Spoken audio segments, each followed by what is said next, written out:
Fat acceptance. You do not care about fat people's health.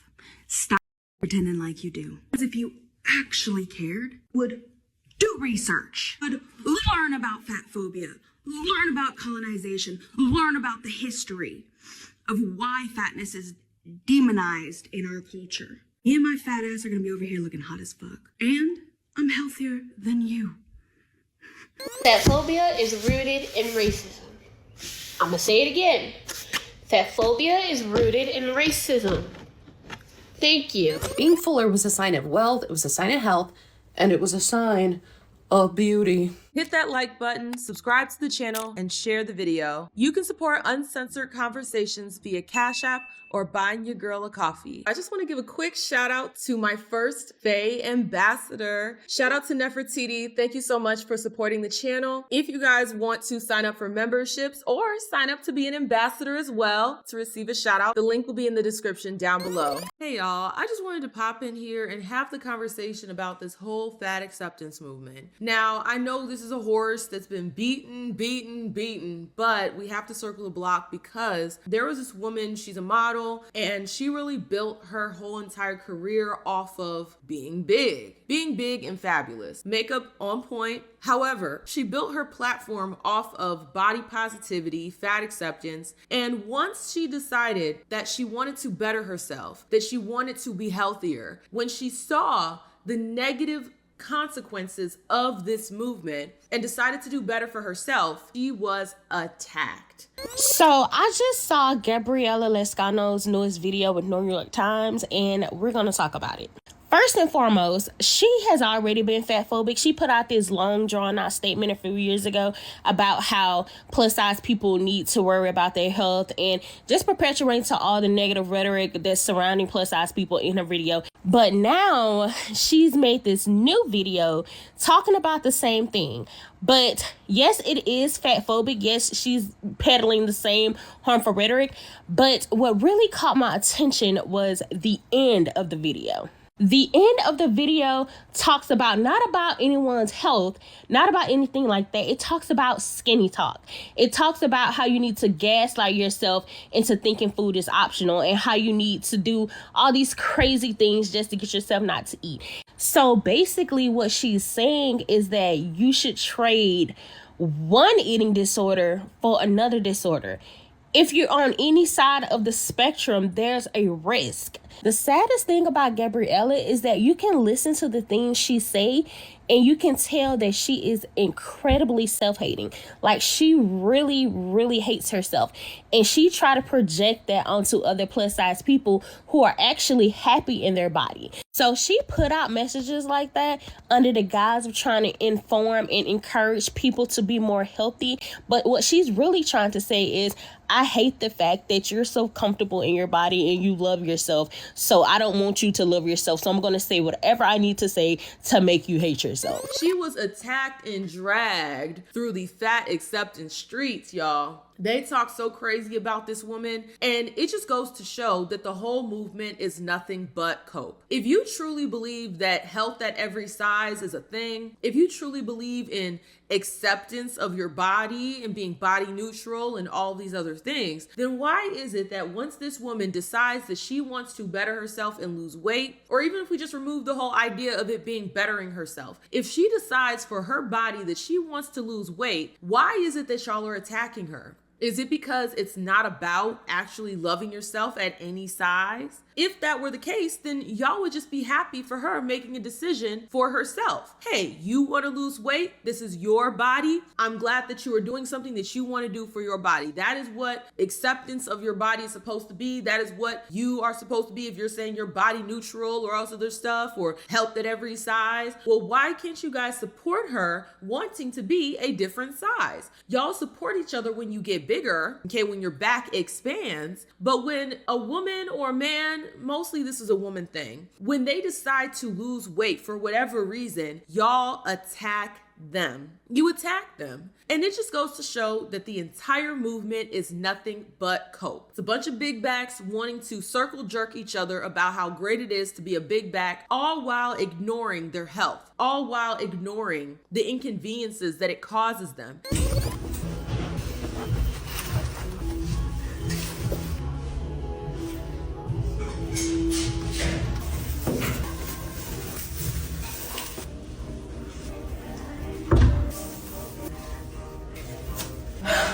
sweating for what?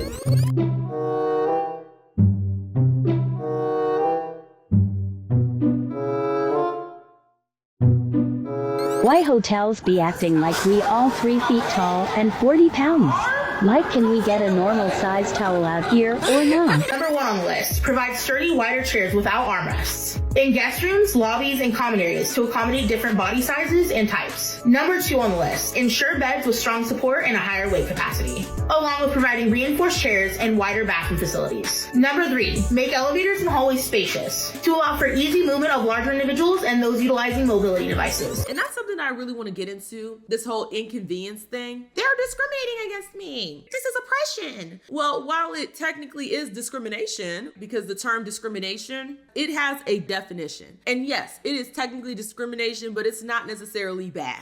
Okay, not all discrimination is a bad thing. You're okay with the discrimination of saying no skinny bitches allowed. Y'all are okay with that discrimination. So let's not pretend like all discrimination is a bad thing. If you walk over to a business and it says, if you have no shirt, no shoes, you are not allowed in their establishment, and you walk in with no shirt, no shoes, and they kick you out, understand this was a choice. You had a choice. You decided that you wanted to walk in with no shoes and no shirt, and then you suffer the consequences of that. It's the same thing with weight gain. Weight gain is not, unless you have some obscure disease that only a fraction of the population actually suffers from, understand being massively overweight is a choice. It's not something that you're just born with inherently. No, these are lifestyle choices. And I really do despise the fact that they try to relate being obese with being black. Fat phobia is rooted in racism.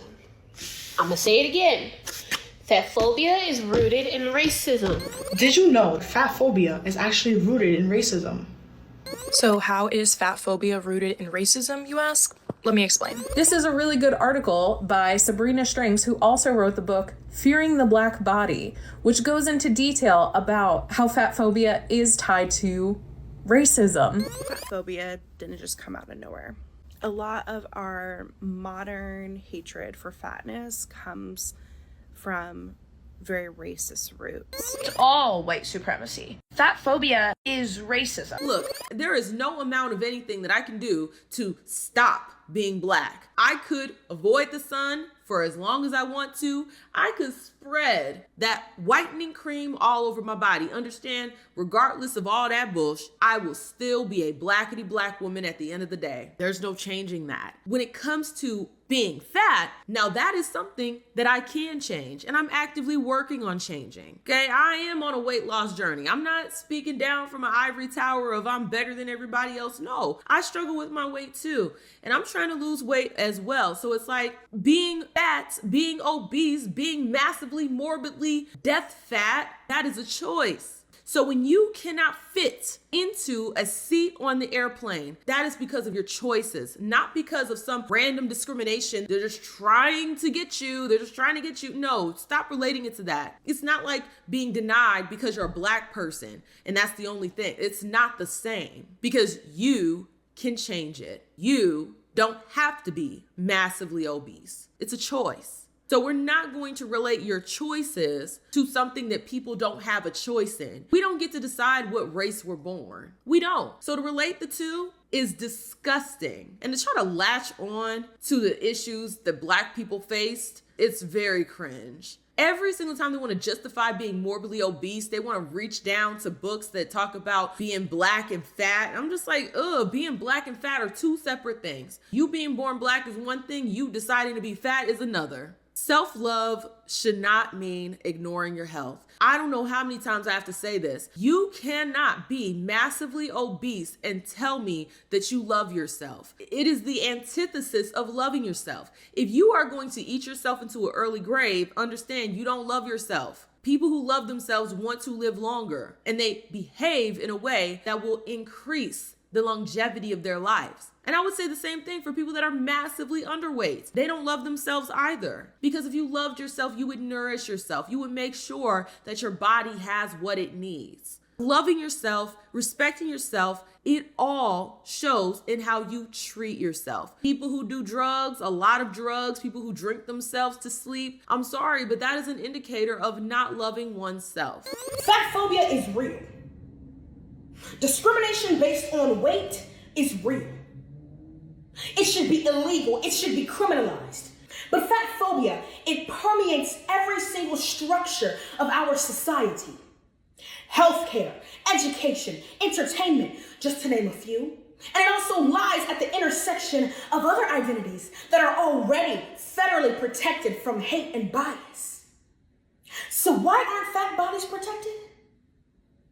Well, it's because it will require you lawmakers to face your own fat phobia, to unlearn your own fat phobia. And I guarantee if any of you spent just even 1 minute to understand the racist, sexist, classist, ableist history of the BMI, of other fat politics, you would understand why fat people need protection. So if you truly care about human rights, about protecting people from hate and bias, then you would understand why fat phobia should be illegal.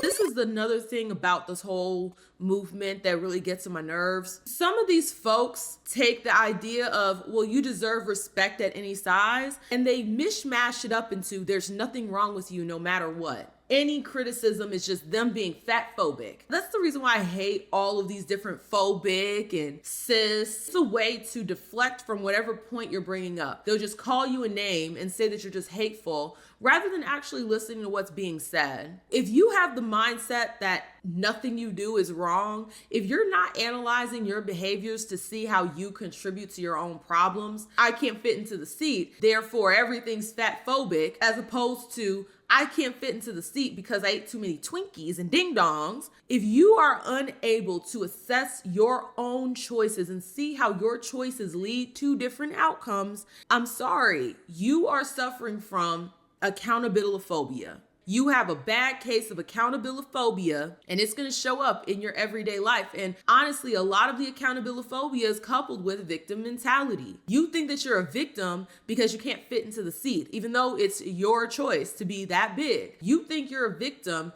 because when you walk down the hallway, you take up the entire hallway. You think that you're a victim because those massively already large towels at the hotel cannot wrap around your massive body. You think you're a victim because of those things. But the truth is, the only reason that is your reality is because of your choices. If anything, you are a victim of yourself. Being avoidant of accountability for your choices and how they lead to outcomes in your life is typically coupled with a victim-minded mentality, thinking that everybody is doing something to you. Your life is going to have problems, but if you're not able to assess how you contribute to those problems, then you will be so quick to pass the buck off to somebody or something else. A lot of the conditions or chronic health conditions that I think that we tend to associate with morbidly obese people do also exist in thin and skinny people. Take, for example, some of the chronic conditions we tend to think about and associate with obesity: high blood pressure, diabetes, stroke, high cholesterol, gallbladder disease, all these type of things. And we also see it in skinny people. How do you explain for that?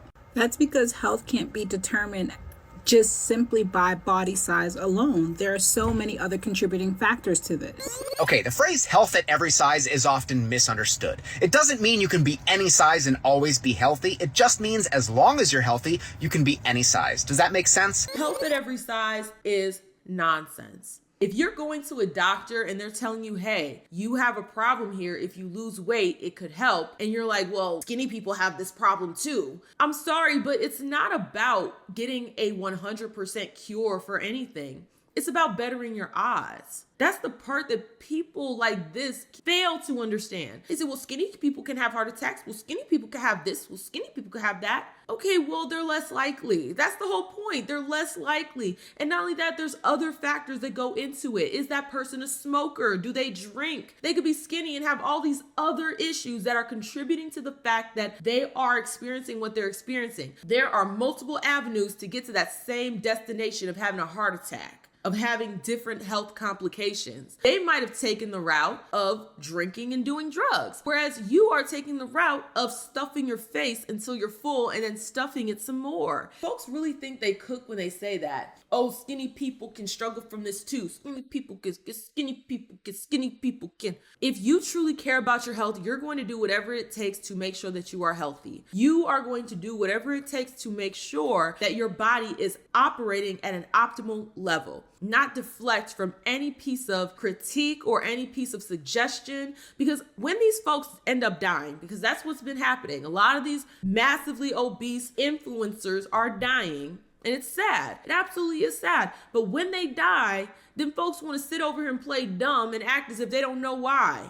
Act as if they don't know what led up to this. They want to ignore everything the doctor says. I feel you. There are some doctors out there that just want to prescribe you some nonsense because they are in the pocket of big pharma. I get you. I don't always take the doctor's suggestion if the suggestion is a bunch of pills. If they are telling you, hey, cut down your portions, eat better, that is not them trying to sell you out to big pharma. In fact, if they're not doing that, then they are selling you out to big pharma because you're gonna need a bunch of pills to monitor your blood pressure, your diabetes, your all this, your that, and the third. They are selling you out if they're not gonna tell you one of the things that can increase your odds of having a long, healthy life, which is losing some weight. Okay, whatever you say, I'm not gonna be mad. This is not a trick question, okay? Does this set make me look skinny? Really? Oh my god, I guess I gotta stop going to the gym.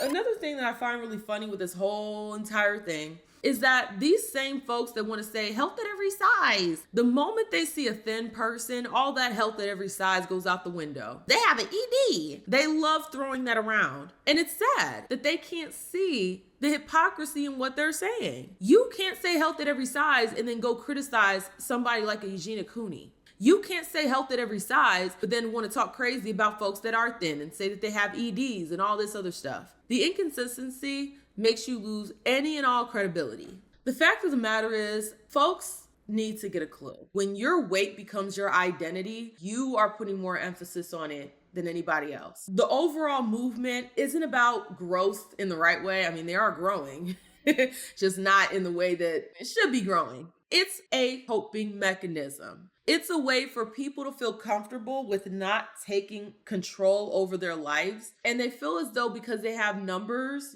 strength in numbers, they'll be able to bully the rest of society into adopting whatever it is that they say we should all adopt. They think they can bully us into dating people that are massively overweight. They think they can bully us into allowing them to spill over into our seat. They think they can bully us to get free stuff because they chose to eat too much. I'm sorry, when it comes to the whole airline seat situation, there's no way that you should be allowed to sit in 2 seats and pay the same price as somebody that sits in 1. If you don't have to pay for 2 seats, why can't I get 2 seats for free so I can have more wiggle room and be more comfortable? Why is it that you feel like you deserve something extra because you chose to eat too much? I think that is so disgusting, and it really does highlight a personality issue that a lot of these massively overweight people have. A lot of them are selfish. I heard Blunt Girlie talk about this, and I can't unsee it. Ever since I heard her say that, I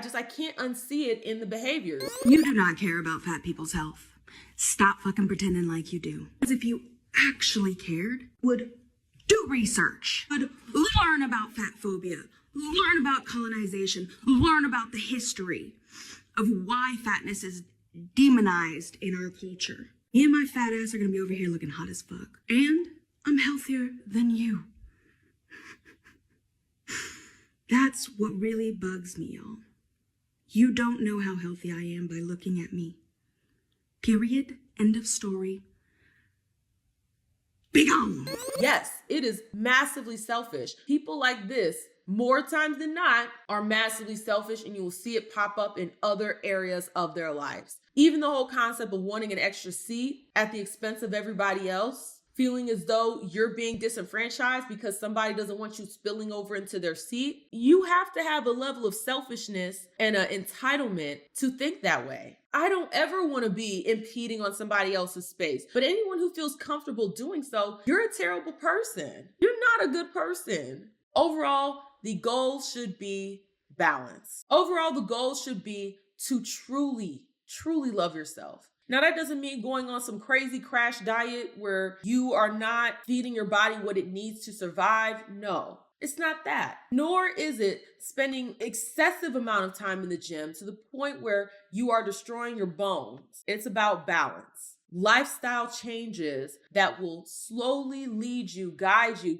to a healthier body. And while you're going through that, it doesn't mean that you have to hate yourself. And this is something that, as someone who used to be smaller and now I've gained weight, it's hard. I'm not saying that you have to look at yourself and be disgusted. But what I am saying is that if you truly say that you love yourself the way that you do, then your life should reflect that. The same way somebody who drinks themselves to sleep, I would say that they don't love themselves. The same way someone who does not feed their body what it needs, I wouldn't say that they love themselves either. The messaging does not have to be all or nothing. You can love yourself at any size while also prioritizing your health. And also, stop attacking that woman. She is doing what she wants to do for herself. She wants to be healthy. She's lost a really close friend because of the weight problem. I do not like how y'all get out here and attack other people, but then claim to be the victim at the same time. You're attacking this woman and then you're claiming you're victimized by her is wild to me. But then again, it goes back to that personality trait that we talked about, that selfishness, that complete disregard for others. Leave that woman alone. She wants to better herself. She wants to lose weight. She wants to be healthier. Leave her be. And if she inspires more women to do so, kudos to her. But y'all, I am curious to hear you guys' thoughts down below. How do you feel about this whole video? Do you agree with me where it's like, yeah, this whole fat acceptance movement, it is leading the pigs to the slaughter and it is not going to have a positive outcome? Or do you disagree with me where it's like, I didn't want to be, she wanted to see, I said no. I am curious to hear you guys' thoughts down below. If you like the video, like the video. The more you interact with it, the more it gets pushed down to the algorithm. Also, hype the video if that function is available. If you're feeling a little extra generous, the link is in the description to buy your girl a coffee. Thank you guys so much, and I will see y'all with the next one. Deuces.